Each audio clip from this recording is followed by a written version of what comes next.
Liberado desde segunda-feira, um empréstimo consignado para beneficiários do Auxílio Brasil pode ser uma grande armadilha.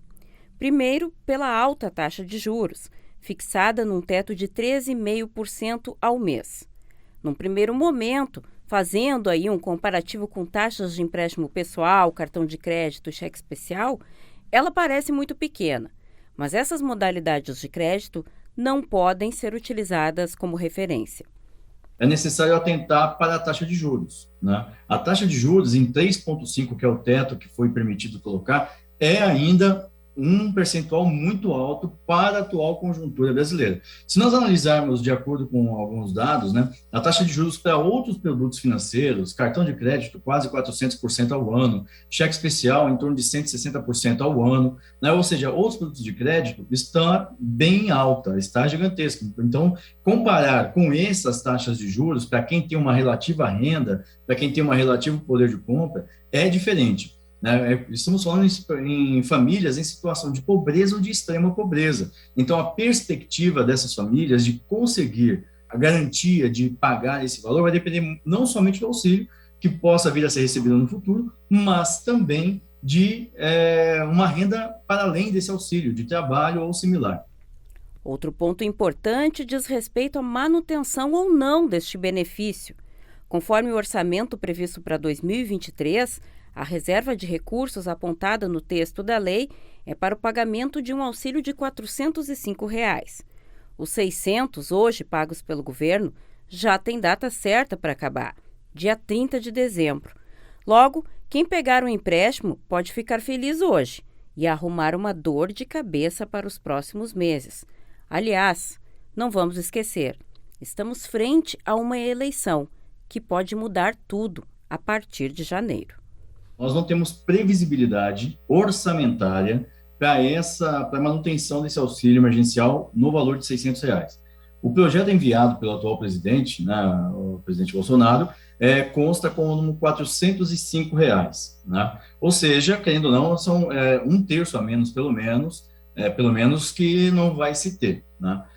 Outra questão, tem que se pensar o arcabouço dessa sustentabilidade financeira para o futuro, porque não é somente uma questão de fornecer o auxílio emergencial, é uma questão de que nós teremos um crescimento econômico conjuntural, né, bem amplo, com geração de emprego, geração de novos postos de trabalho, ampliação da atividade econômica, para poder fortalecer o PIB.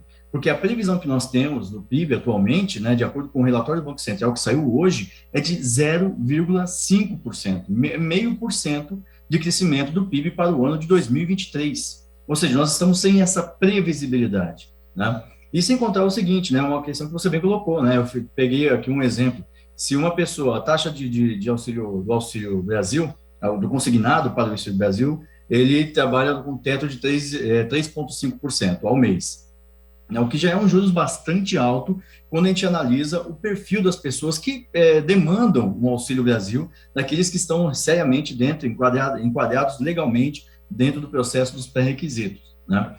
O que acontece? São pessoas que estão em situação de pobreza ou de extrema pobreza. Normalmente, o perfil das pessoas são pessoas que estão com baixo poder de inserção, estão desempregadas ou com baixa condição de conseguir um emprego formal, né? Vivem na informalidade, portanto, numa instabilidade muito séria, né? Vivem em uma situação de insegurança alimentar, né? Então, a pessoa ela pode até tomar esse crédito, mas só para ter uma ideia, se a pessoa tomar um crédito de R$ 2.000 agora, né, nessa condição, pensando nesse ponto, lá na frente ela terá pago, ao final de 24 meses, R$ 4.566. Ou seja, mais do que o dobro, uma vez e meia, quase o valor que ela tomou emprestado, né? Ou seja, se a gente for pegar nesse período, ela vai pagar 51% de juros, que nós não temos uma perspectiva, né, saudável de que nós vamos ter uma garantia de geração de emprego, renda, que faça frente ao compromisso financeiro que essa pessoa possa estar assumindo, se ela pegar esse empréstimo, né, esse consignado, e ela não vai ter condições até mesmo de se subsistir depois disso. Os cálculos da parcela também precisam ser feitos com muita atenção. Sendo R$ 405, ela vai ter comprometido, vai pagar uma parcela aí aproximadamente de R$ 190. né? Nessa condição, você vai pegar R$ 2.000 a uma taxa de 3,5%. Ela vai pagar 24 parcelas de R$ 190, que, se vier a partir de janeiro os 405, isso terá comprometido 47% do Auxílio Brasil que ela terá para receber. Ou seja, ela vai ter uma margem de aproximadamente uns R$ 200 para poder sobreviver com isso, caso ela não tenha nenhuma outra renda. Porque à medida em que a pessoa venha, eventualmente, a ficar inadimplente e não pagar esse empréstimo, vai decorrer juros convencionais, né, do mercado, conforme a taxa de juros que está estabelecida.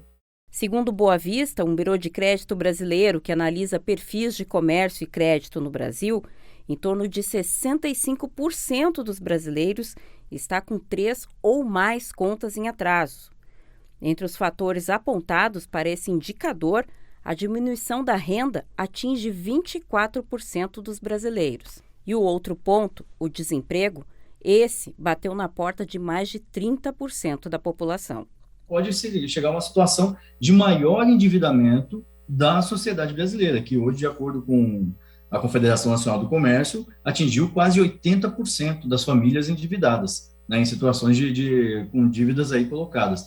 Então, nós temos esse agravamento, né? Nós temos uma situação na qual se pensa, uma medida, tendo em vista que vai somente até o dia 30 de dezembro, é uma medida com caráter eleitoreiro, né, para períodos, né, porque não foi feito isso antes, né? Antes até se queria fazer um auxílio emergencial, como se chamava esse auxílio emergencial, de R$ 200, mas aí o Congresso foi e pautou como sendo 600 minimamente, né? O Executivo o ministro Guedes queria pagar 200, né, em pleno questão de pandemia.